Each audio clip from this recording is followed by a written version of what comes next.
Good morning, welcome back or welcome to my channel. It is Sunshine Lorena.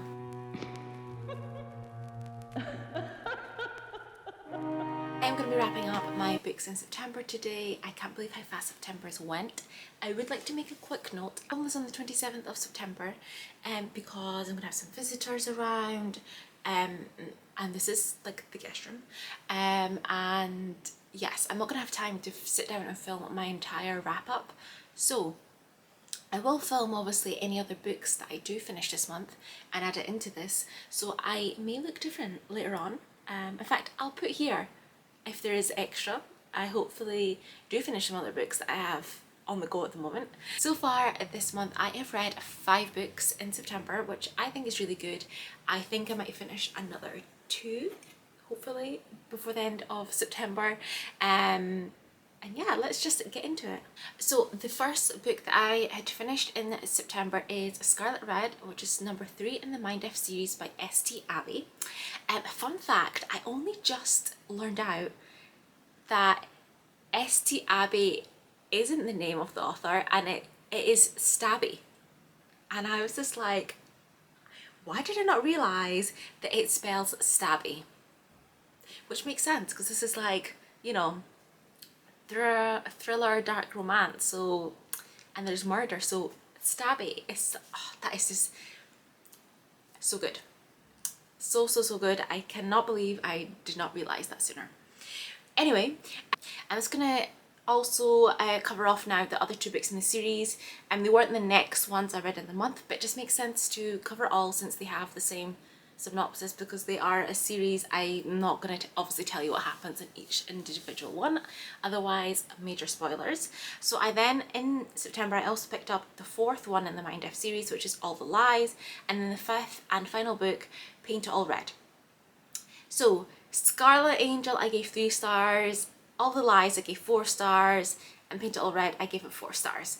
So the premise of this one, we have Lana, she is our serial killer, and we have Logan, who is the FBI agent who is on the case to find the serial killer.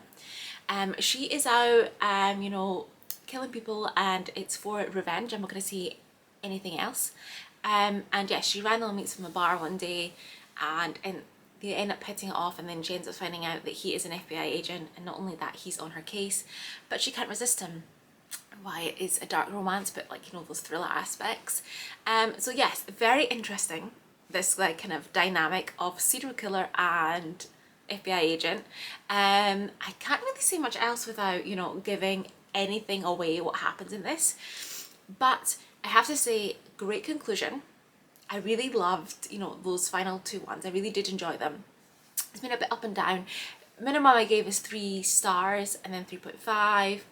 I probably averaged out about 3.5 I think across the whole series. I'd need to check, but I think that's about the average. But I did like that conclusion. It was really good how it all wrapped up. I liked the character development throughout. They're super quick, they're super fast. I read it on Kindle Unlimited just because I still have my like 3-month subscription. So yeah, definitely, you know, enjoyed it. And yeah, I'm not going to say much else on that one, but yes, really did enjoy it. So I also read The Flatshare by Beth O'Leary. Finally got around to this. It's been on my shelf for over a year and I feel like everyone has really kind of read this at this point. Probably not, but it kind of feels that way. It's my first Beth O'Leary. I have the Switch definitely on my Kindle, and I might have the road trip as well. So I need to pick them up. I do like her writing actually. I did enjoy this. I give it 4 stars. I do like her writing. So yes, I'm gonna get to those at some point. Not anytime soon because, you know, spooky season's here, but I will get to those at some point. This one is a romance novel. It's a romance novel, and yeah, so we have Tiffany who has, you know, broken up with her boyfriend. She really needs to leave their place just to find her own place, and she's really struggling. There is this advert about sharing a bed. So basically it's a 1-bedroom flat, and then it's Leon who is renting out, he's subletting, I suppose it's the best word to say, is subletting. He's a nurse, he works like during the night, so he's like, the flat would be yours, you sleep there all night, is yours. They have like this time schedule. She works in an office, so she's out when he's at home sleeping. So they never actually meet because it's Leon's girlfriend who ends up actually showing her around, and she's like, yes, I'll take it. Her friends are a bit dubious of it for obvious reasons. It's extremely strange setup. But she, you know, it's London.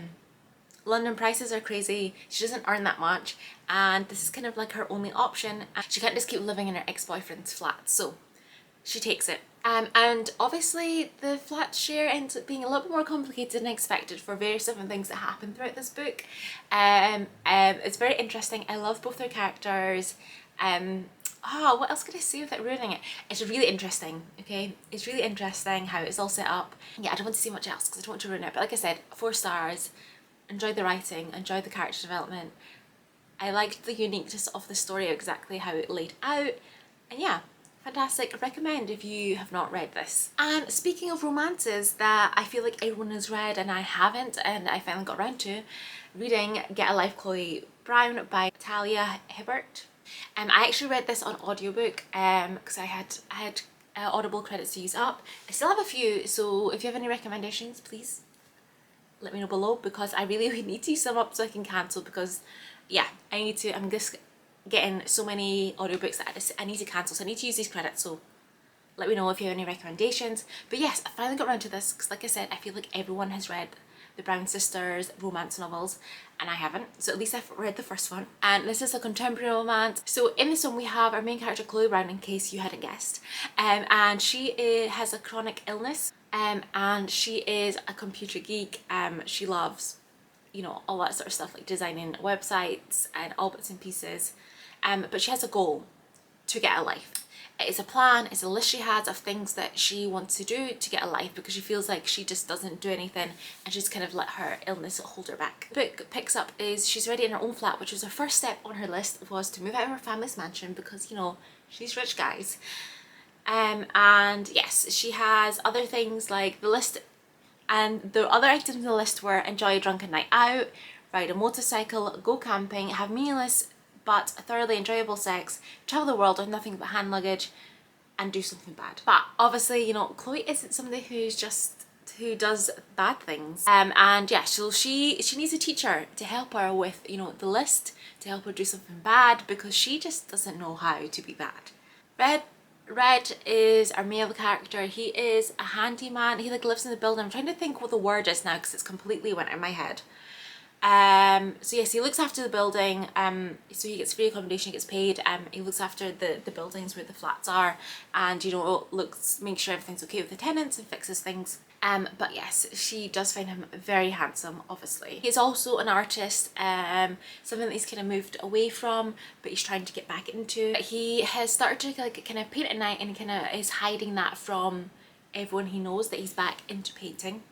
But Chloe might have accidentally kind of spied on him and saw that he does do painting. But she ends up enlisting Red to help her with her list and get through those items because she can't do it on her own. And yes, they're quite a funny pair. He kind of resents her rich background, which you do find out the reasons behind that as you go through the book, but he kind of resents like how her rich background, and they seem to have that kind of misjudgment of each other in the beginning. I don't really want to say much else than that, but yes, I did really enjoy it. I like how, you know, this has good representation, showing it with Chloe's chronic illness, and yeah, they're a great pair, guys. They're just a great pair. They're a good couple. I like that dynamic between them, and like I said, I gave it a 3.5. Enjoyed the writing, enjoyed the narrator actually, so really good narrator, and I will definitely be picking up the others in the rest of the series. So that is all the books I've read so far September, so hopefully cue future me to tell you the rest of the books that I read in September. Hello, it is editing me, and yes, I did read another 2 books in September to get my total to 7, which I did the month before as well, I think. So yeah, I'm good, I'm happy with that. So just to quickly sum up my last 2 books of September, I read 1922 by Stephen King, which is in this collection, Full Dark, No Stars. I haven't read any of the other ones in this so far, but I've only read 1922, and it's a short horror novella. Yes, it's set in 1922, if in case you didn't guess. So in this one we have Wilfred. He is a farmer, he is married to Arlette, and they have a teenage son as well. He owns a farm of about, like, I think 80 acres, and his wife has inherited the 100 acres that are adjoining his farm. And yes, she's kind of sick and tired of living that farming life, and she has an offer from this big company to sell her 100 acres, but they need the 80 acres of the farm as well. And Wilfred doesn't want it, but she wants to because she wants to go and live in the city. But don't worry, Wilfred has a plan, guys. He has a plan, and that's kind of what this book kind of follows. I don't want to say anything else what happens in this novella. I don't want to give any too much away. I went in very much blind to this one. But yes, I ended up giving it 3 stars. I did enjoy it. It has good horror element in it. There's creepiness. But for me personally, it took me a really long time to get into it. And I don't know what it was. I think it's a me problem because people do really enjoy it. But yes, it took me a while to get into it. And I think, you know, once I did get into it, it was good. But it took me that while, and that's why I haven't rated it like 4 stars. But I did enjoy it. I do want to watch the Netflix adaptation. You know, you got to know the characters really well. But yeah, it's just, like I said, for me, it took a while to get into it, and it was quite slow as well. The last one I read was Surrounded by Idiots, and it's written by Thomas Erikson. It's a non-fiction book, kind of like the self-help type of variety. So at my work, there is a book club, but it's not like a fiction book club. It's like non-fiction, but to kind of help you with other skills for work life, but not like the skills for the job, and that's really complicated. But anyway, point is, this is book club, and I thought, you know, it's really good to read books that I wouldn't normally pick up. These like non-fiction ones, we read it across a couple of months. But yes, Surrounded by Idiots, great title. So yeah, it's explanation of characteristics, behaviours of people, how to deal with people that have those characteristics. And yes, with the colour system, not everyone is like a pure red, pure blue, green, whatever. People tend to be a mixture of at least 2 colours. I'm green yellow, which makes so much sense once I did that test. But yes, it does kind of help you. When I was reading it, like description, like, oh, that reminds me of so and so. And in terms of like a work perspective or dealing with certain types of people in your life, it kind of helps you like how you should adapt your approach to a person, so that you can work better together, or you can get a better result out of what you're trying to achieve, because you're going to work in a manner that actually suits them. It's practical information of how to interact with people of these different characterizations. I did enjoy it. I gave it 3 stars. And I think it's because a lot of the time he went for very stereotypical aspects of those colours. Like their behaviours are very stereotypical. And not everyone is like that. Like I said, you know, people do have different elements of other colours as well. So there's certain bits that I was like, this isn't that great. But I think overall it was a good read. It's definitely helped me identify how certain behaviours people have, and maybe to try and change my approach for things just to work better with them. But yeah, no, it was good. Definitely wouldn't have been something that I would have picked up on my own. But yeah, I do kind of recommend it if you are wanting to kind of learn about that sort of stuff. And that's it. That was all the books I read in September. It's October. I'm pretty sure it's going to be like a big reading month because, you know, it's spooky season. And I have quite a few books on my TBR. I have 10, and I think I'm going to read more than that, but we'll see how that goes.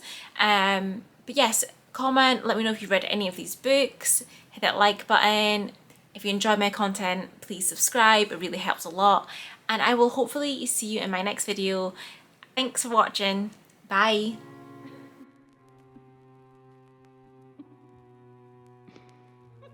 I am filming this on the 27th of September because it's the 27th.